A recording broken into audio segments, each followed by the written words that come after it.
I return now to that high-stakes hearing of the January 6th committee. Former top Justice Department officials testified about former President Trump's relentless pressure, saying he tried to get them to take part in a scheme to overturn the election. Chief Washington correspondent John Carl has more. Good morning to you, John. Good morning, TJ. Once again, it was Republicans, all of them Trump appointees, as the star witnesses, telling the January 6th committee how Trump pressured them to chase down wild conspiracy theories and to use the power of the Department of Justice to help him overturn his election loss. Donald Trump wanted to use the full power of federal law enforcement to overturn Joe Biden's election victory. And it was the top officials at the Justice Department, all of them appointed by Trump himself, who stood in his way. I said, well, Mr. President, you're right that I'm not going to allow the Justice Department to do anything to try to overturn the election. That's true. But the reason for that is because that's what's consistent with the facts and the law. Acting Attorney General Jeffrey Rosen and his deputy, Richard Donahue, told Trump the department, quote, can't and won't snap its fingers and change the outcome of the election. How did the president respond to that, sir? He responded very quickly and said, essentially, that's not what I'm asking you to do. What I'm just asking you to do is just say it was corrupt and leave the rest to me and the Republican congressman.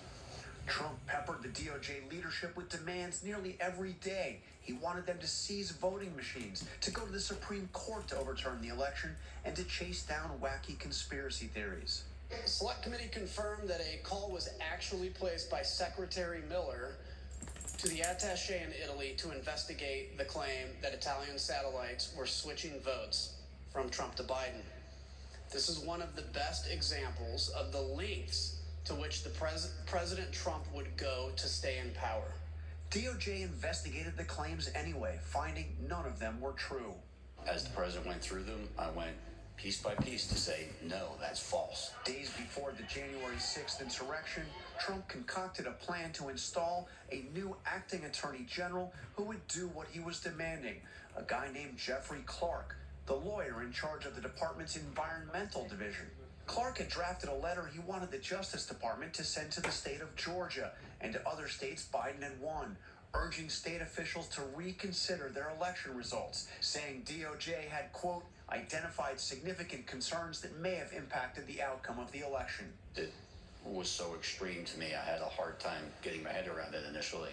This was not based on fact. The letter's claims were not only false, these Trump Justice Department officials deemed them dangerous. For the department to insert itself into the political process this way, I think would have had grave consequences for the country.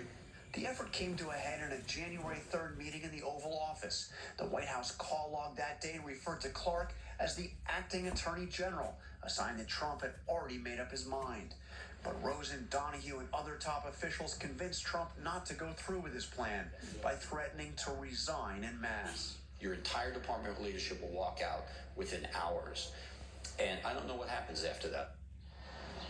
In a sign that the Justice Department is widening its investigation into the events surrounding January 6th, the FBI raided the home of Jeffrey Clark, the official that Trump wanted to make the acting attorney general, on Wednesday.